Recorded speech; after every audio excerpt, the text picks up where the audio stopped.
it was my mistake. But then what do you do? Because ngingaphakathi elithi iBhayibheli ngokuba kusekho ukulahlwa kwaba kuKristu Jesu. Sithandaze baba. Ekhamosha ndaba yekele bobosika wena olalelwa sizidalwa zezulu. Oh yes. Na imvelo ekseni uNkulunkulu ongcwele. Yes. Awemoya ongcwele ekseni. Uwethembeka kwakho kukhulu.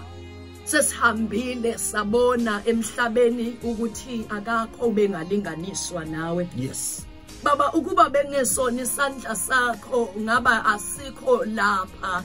Kodwa ngoba uyevusa oyethileyo umnikeza amandla amasha khuphuke njengokhosi. Yes. Athi ngafuna umuntu ozoma esikhaleni ukuzizwe ngingalibhubhisi. Baba ongcwele yona lento akwenze wehlekele eDamaseko. Baba wethu ongcwele wancama ukuyohlangana nomuntu oyisigebengu.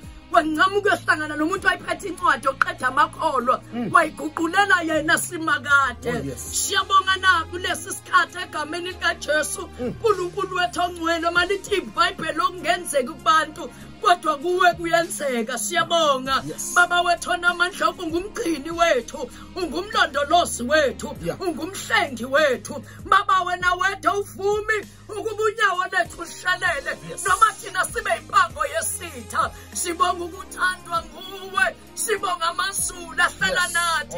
Oyongcwele kusene amandla ethu adinga wena uNkulunkulu ophilileyo, that will we have a refined vision. Baba wethu onamandla wonke sikhulekela labo abakhale emakhoneni abacindezelwa inkazimulo yakho, abacindezelwa ukuthunywa nguwe kodwa imilomo yabo ibanjiwe, ivalwa abantu abathi angeke basitshele lutho, ivalwa abantu abaphethe ama-files abo, abathi laba abaphume emathafeni, abathi laba kade befeba, abathi laba ababanjwe oqotsheni. Elithi iBhayibheli abasifazane lethwa kuwe wabonakala uphola phansi wathi ongasenzanga lesi sono akathathi intshaqala mkhande elamoya bakadasha mondolo bobosika sizoncusa kuseni yona inkazimulo yakho, yona amandla, ilamanda. Kona kumele bavuswe, kona kumele badathelwe, kona kumele bakhulume, kona lindi inkazimulo ukubasebenzisa. uNkulunkulu ophakemeyo, we know that they are broken, we know bashayakile, we know lababanda elamaya ulabasaka.